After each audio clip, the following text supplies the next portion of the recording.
This young woman, Girl Interrupted, has been getting a hold of me and commenting on my channel, and she looks at it, and tonight's the first time I ever tried taking a look at hers. First time I recognize that she's one of the people who needs help. She needs help too, just like I do.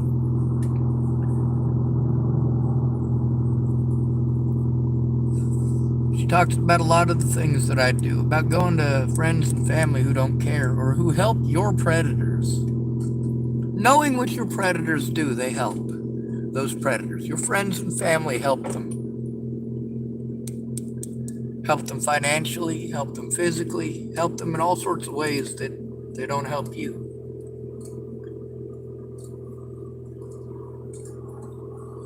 Now, I want to push away from the word narcissist. Selfishness is the word we should be using. I'm not going to argue over what the right word to use is because I see how she's using the word narcissist. She is using it correctly. It is the proper term. It is the proper way to explain it. However, it takes the humanity out of the narcissist. And by taking the humanity out of the narcissist, you become the narcissist yourself. Like when you're constantly after toxicity. Everyone's toxic. Everyone's toxic. You're absolutely right. Everybody is toxic. Depends on their motivations and what they want, what you have. Do you have what they want? Well, they're more toxic or less toxic, depending on their motivations and what they're willing to go through to get what they want. A lot of people who offered to help me are not narcissists. That's not what they are. They're selfish. And a lot of the things that she is describing with the narcissists within her life, I really wholeheartedly believe that these people are just selfish. I don't think the narcissism thing is there. I think it's a fear of punishment. A fear of, well, just like with all of the situations with my peoples, it's a matter of shame. She probably gets people telling her the stop blaming me thing too. When you say, hey, I came to you for help when this was happening, and you blew me off, and you did it again and again and again. And you're telling me not to live in the past. I'm still having to relive this. I'm having to relive it every time the son of a bitch walks into the house.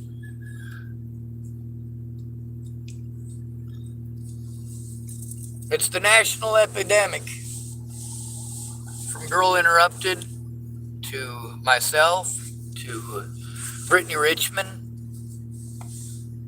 Families who do more to protect the predators within the family and hide the predators within the family to protect the family name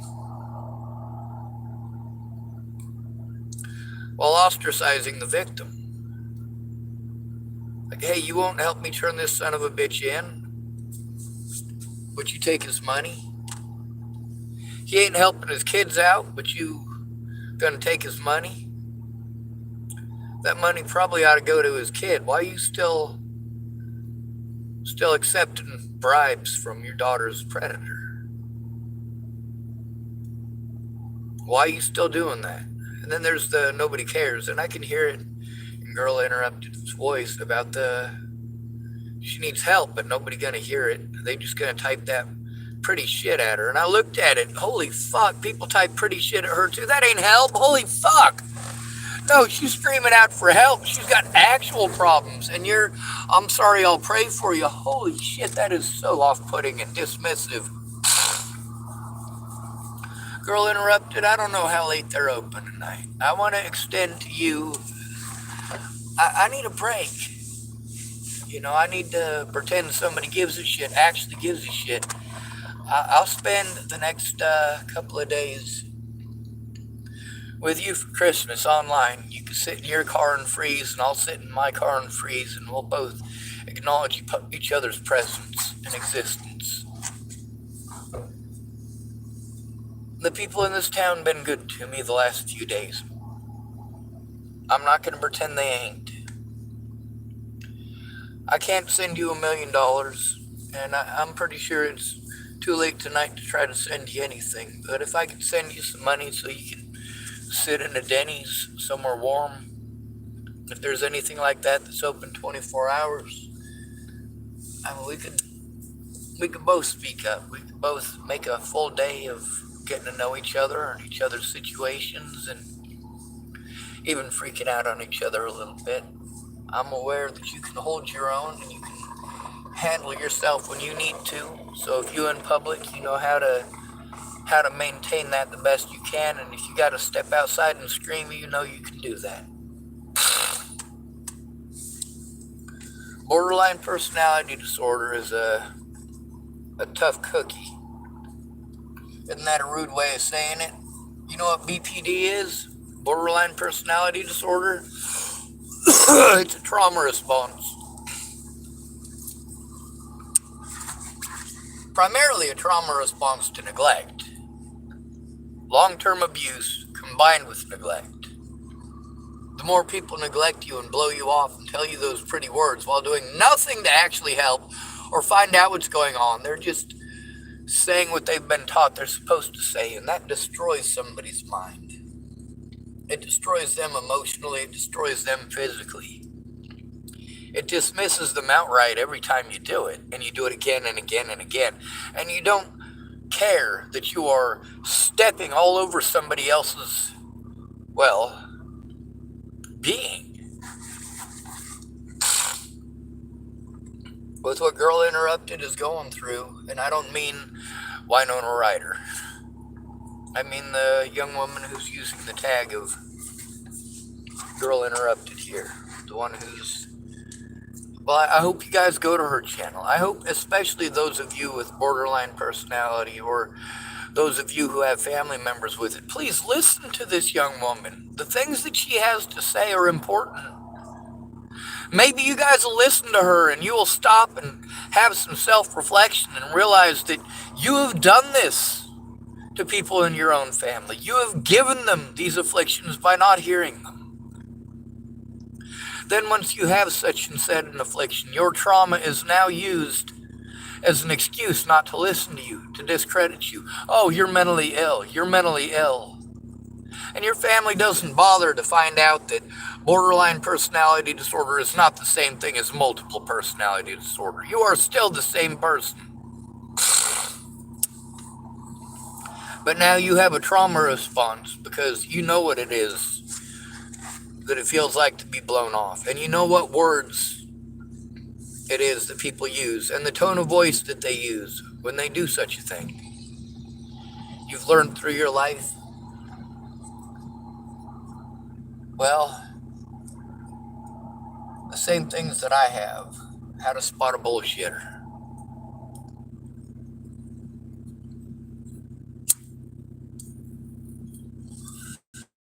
You type Merry Christmas at me. It's not even Christmas here. But you know what? Merry Christmas to you too. The East Coast of the United States ain't exactly the prettiest place to be right now. It's beautiful, just not in the cities. That shit's scary. Having to drive in that shit's scary. Having to live in your car is scary. Trying not to fucking freeze to death is fucking scary, especially right now. Then you got the institution of social isolation. Social isolation. And now that we've gotten the American public a little bit more used to social isolation and less accustomed to seeing their fellow man as a human being, we've got more of a divide in this nation than we ever had.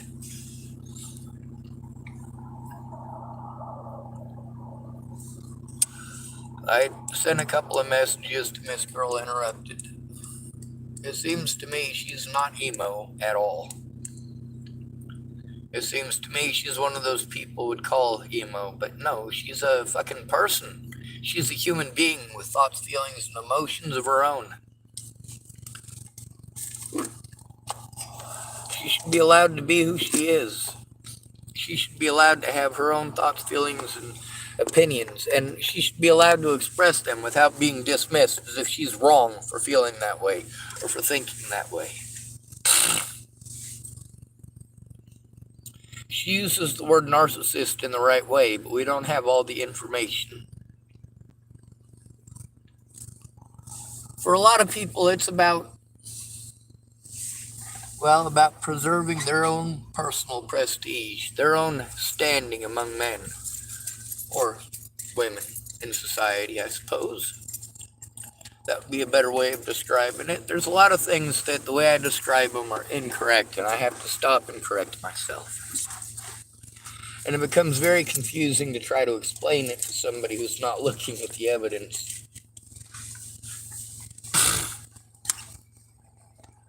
Mandy Singer understands borderline personality. That's one of the issues that we had while I was there. When I got there and she was going to help me, it wasn't any of the crap that the cops were trying to claim as the reason why she wasn't able to help. It was the 10,000 things that she was expected to do to try to keep her housing, and also having to take care of her grandkids so that her daughter didn't lose her job, in addition to having me there. Plus, of course, having to worry about getting kicked out because she was in low-income housing. They didn't like her already because she was formerly homeless, and they always used that against her. And she had to be afraid of losing her housing, and they fucked her completely on that. The chances of her being homeless again, despite the fact that she literally spent hundreds of hours trying to jump through their hoops. While I was there, just in the 6 days that I was at her place, she probably easy invested 60 to 80 hours of trying to jump through those government hoops to try to make housing happy and to try to make their pay schedule happy. And how was she going to find the time to help me, even though she said she was gonna? We should have done it a week and a half earlier when it was planned for me to go out there, instead of me having to spend $1,800 paying my sister to fuck me over.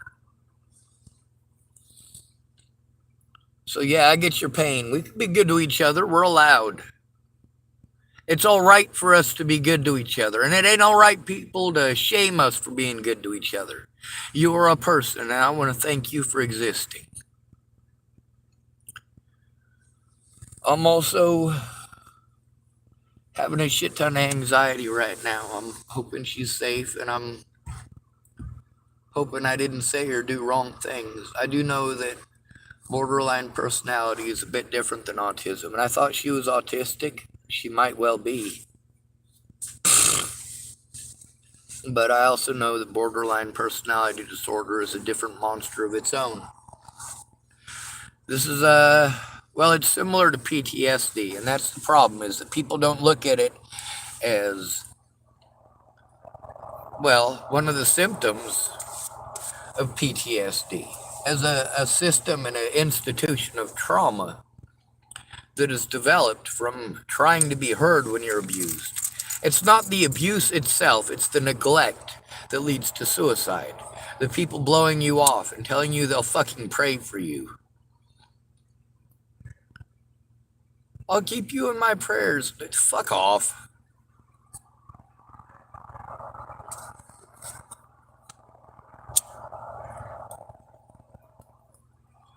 Let me tell you something about your God. If your God does exist, and your God is omnipresent, and your God has preordained everything that'll ever happen, then why is your perverted God, why did your perverted, sicko, disgusting God watch grown men fuck me up the ass as a child?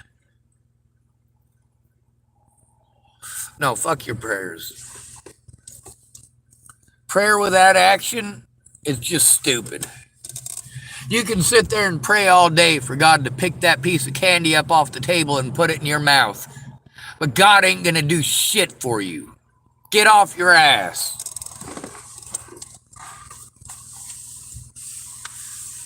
If you got an uncle, got into an accident in Vietnam, he ain't got no arms and his legs don't work, he can't feed himself. You can pray for God to feed him. You can pray for God to send a nurse to feed him. You can pray to God for all sorts of shit that's not going to happen. Between praying to God and getting off your ass, I recommend getting off your ass. However, if you are going to pray to God, I also recommend getting off your ass. You can go ahead and give the glory to God for your actions later, but after you've committed them. After you've committed those kind acts, actual kind acts, not the false promise of such things, then we can talk. Then we can talk about your prayer and what good it did. Maybe then we can listen to you tell me about your Jesus. If your Jesus is anything like my Jesus, we'll get along famously. If your Jesus is the Rambo Jesus, like the Jesus of Cora Bauer, you and I are not going to get along. Not philosophically or otherwise. Rambo served his fellow men through violence. Jesus served his fellow man through kindness. Jesus also didn't just serve his fellow man. You see, I can take plenty of points and learning lessons from the Bible. I don't have to claim I'm Christian. Now, girl interrupted, I like her.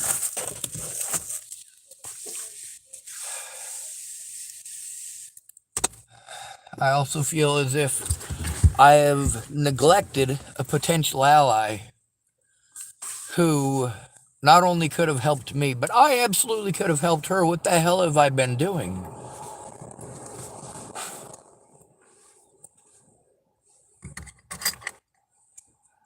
Being selfish. But that's the thing about having this all over the world and people reaching out to me from all over the world. It's tough to siphon through everybody and find the people who aren't complete and total pricks.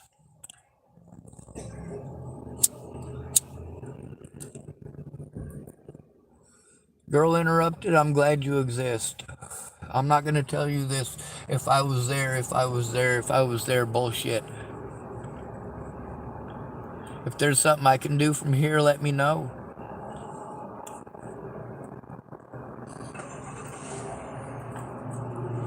If there's a problem that makes it so that it's impossible for us to get such a thing accomplished, well, no, it's not. Where there's a will, there's a way. If we work together, we can find a way. Instead of just positive words at each other, let's show actual positivity.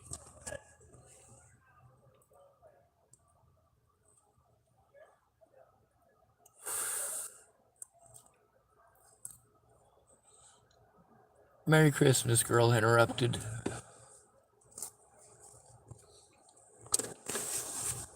You shown me a lot of mad love that I ain't reciprocated, and I really am sorry. I don't mean sorry as I'm sorry and I'm going to keep on doing the same thing. No, I see what you're doing and I hear what you're doing, and you've been at it for 8 years. That's as far down as I scrolled before I stopped and went, shit, this lady has been screaming for help. And she gets the same shit that I do for the same reasons. Just not on such a level. Her fears are legit. And all of you need to know it. And she's a female, so she's more likely to be heard. But there are other factors that make you less likely to listen to her, and that's just not fucking okay. I see you, girl interrupted. I see you. You know how we end these videos. Good to be rid of you. Thanks for coming to visit. Stay out of trouble or don't get caught. Remember, you are your brother's keeper and no victim left behind.